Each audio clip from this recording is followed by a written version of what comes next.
The Bihar teacher the history maker heist activity के मंच पर स्वागत है। मैं डॉक्टर संजीव कुमार आज नए चैप्टर को लेकर के आपके बीच उपस्थित हूं। जैसा अलॉटेड सब चैप्टर्स ग्रामर का दिया गया है, आज मैं उनको डिस्कस कर रहा हूं। इसका नाम है सब्जेक्ट वर्ब एग्रीमेंट।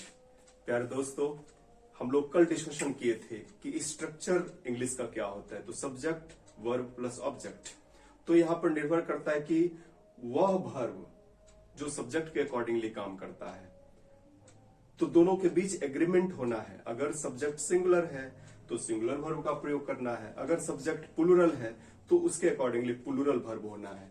इसलिए एक छोटा सा टर्म यहाँ पर S S S V, singular subject के साथ सिंगुलर वर्ब का प्रयोग होना है। P S P V, plural subject के साथ प्लूरल वर्ब का प्रयोग होना है। तो यहाँ पर सिंगुलर वर्ब क्या है, कौन कौन सा है, यहाँ पर हम लिखे हुए हैं कि वर्ब का पांचवा रूप जो है उसमें एस या ईएस भी लगता है। जैसे गो है, ये वर्ब का फर्स्ट फॉर्म है। गोज, GOES, गोज लगता है तो वर्ब का पांचवा फॉर्म है। तो V5, इज, हैज, वॉज, ये सारे सिंगुलर वर्ब के रूप में माने जाते हैं। वहीं पर प्लूरल वर्ब जो है वह V1, आर, हैव और वर, ये सारे जो है प्लूरल वर्ब के रूप में प्रयोग होता है। बाकी वर्ब का सेकेंड रूप, थर्ड रूप, भी फोर्थ, ये सिंगुलर के साथ भी प्रयोग होता है, प्लूरल के साथ भी प्रयोग होता है, कॉमन है। लेकिन ये स्पेशलाइजेशन दोनों के बीच किया गया। लेकिन हम लोगों को उधर नहीं जाना है। हम लोग सिर्फ डिस्कस करेंगे कि वह सब्जेक्ट कौन सा है और सब्जेक्ट के साथ सिंगुलर लगना है वर्ब या फिर प्लूरल वर्ब का प्रयोग करना है। सिर्फ इतना ही जानना है। इसी का नाम है सब्जेक्ट वर्ब एग्रीमेंट। इनको सिंटेक्स के नाम से भी जाना जाता है। तो एक एग्जाम्पल है राम रीड्स, ये सिंगुलर सब्जेक्ट है राम, इसलिए इनके साथ रीड्स वर्ब का पांचवा फॉर्म लगा है। फिर राम एंड मोहन, ये प्लूरल सब्जेक्ट मेकिंग है, तो इनके साथ प्लूरल वर्ब V1 का प्रयोग किया गया है। अब देखिए थर्ड रूल के अंतर्गत है कि अगर सब्जेक्ट का सेटिंग इस तरह से हो, इंडेफिनिट नंबर्स हो, प्लस प्रीपोजिशन हो, प्लस नाउन हो, तो क्या करेंगे। एक एग्जाम्पल को देख लेते हैं कि plenty of eggs have been brought, तो ये प्लेंटी ऑफ इंडेफिनिट नंबर है, उसके बाद ऑफ प्रीपोजिशन के रूप में एक्स जो लास्ट नाउन है, उसी नाउन के अकॉर्डिंगली हैव का प्रयोग यानी प्लूरल वर्ब का प्रयोग किया गया है।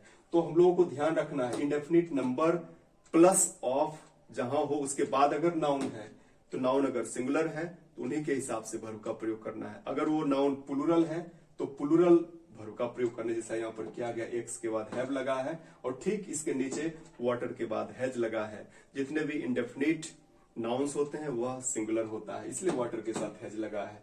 यहाँ पर फिर है आगे half of, a lot of, lots of, a good deal of, a lot of, some of, most of, all of, ये सारे इंडेफिनिट नंबर्स हैं। इनके बाद हम लोग अगर सिंगुलर नाउन लगाएंगे तो उसके हिसाब से ही वर्ब लगाना है। अगर प्लूरल नाउन होगा तो प्लूरल वर्ब का प्रयोग करना है। आइए हम लोग नेक्स्ट देखते हैं। कलेक्टिव नाउन का अगर सेंटेंस में सब्जेक्ट फ्रेमिंग हो तो, जैसे यहां पर एक एग्जांपल है कि ए टीम ऑफ प्लेयर्स, एक टीम है, ये कलेक्शन कलेक्टिव नाउन का इंडिकेशन है कि एक ही टीम है, प्लेयर्स उसमें बहुत ज्यादा हैं। तो हम लोग यहाँ पर एक टीम का बोध हो रहा है, इसलिए हम लोग फर्स्ट ए टीम के अकॉर्डिंगली प्रयोग करते हैं, तो हैज का प्रयोग करते हैं। A team of, a set of books, तो सेट एक ही है, बुक्स ढेर सारे हैं, इसलिए हम लोग यहाँ पर सिंगुलर वर्ब का प्रयोग करेंगे इनके साथ। ए बैंड ऑफ म्यूजिशियंस है, लेकिन ए बैंड जो है वो सिंगुलर के रूप में दिखता है, इसलिए हम लोग हैज का प्रयोग करेंगे।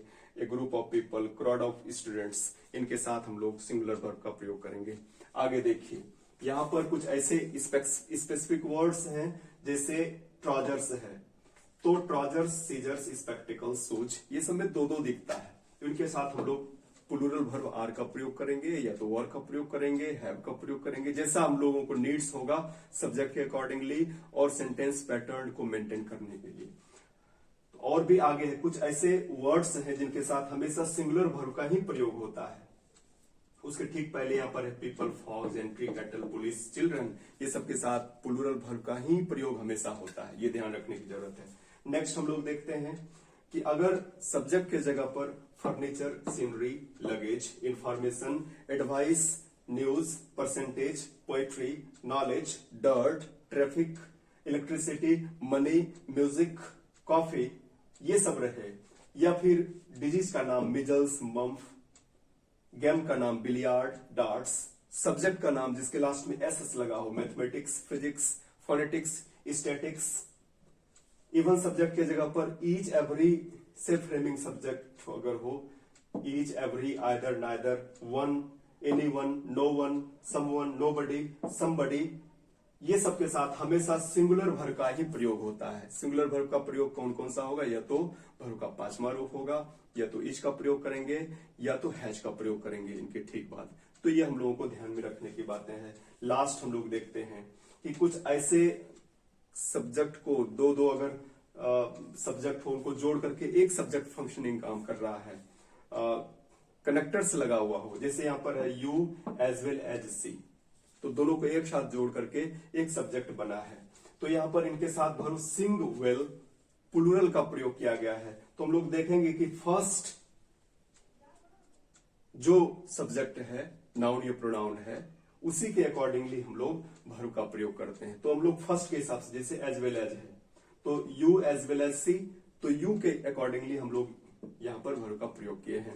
इसी तरह से along with, together with, including, besides, in addition to, like, unlike, ये सब अगर कनेक्टर्स के रूप में हो, जो सब्जेक्ट को जोड़ता हो, तो हम लोग फर्स्ट वाला जो नाउन या प्रोनाउन होगा उसी के अकॉर्डिंगली वर्ब का प्रयोग करेंगे। तो ये एक छोटा सा कॉन्सेप्ट था सब्जेक्ट वर्ब एग्रीमेंट का, कि हम लोग सब्जेक्ट के अकॉर्डिंगली वर्ब का प्रयोग करेंगे। जानना है कि वह सब्जेक्ट किस रूप में फंक्शन कर रहा है। वह सब्जेक्ट सिंगुलर के रूप में है, सिंगुलर मेकिंग है, तो सिंगुलर वर्ब का प्रयोग करेंगे। अगर वह प्लूरल मेकिंग है तो प्लूरल वर्ब का प्रयोग करेंगे। इस तरह से हम लोग इनके कॉन्सेप्ट को रखते हैं। एग्जामिनेशंस में सेंटेंस स्ट्रक्चर सेंटेंस दे सकता है, 1 2 3 4 करके भी दे सकता है, उसमें दे सकता है कि कौन सा एरर है कि नहीं है, कहाँ एरर है, ये सब ABCD करके दे सकता है। तो हम लोग इस तरह से विकल्प बना सकते हैं। तो आज के क्लास को हम लोग यहीं रोकते हैं। धन्यवाद, थैंक यू वेरी मच।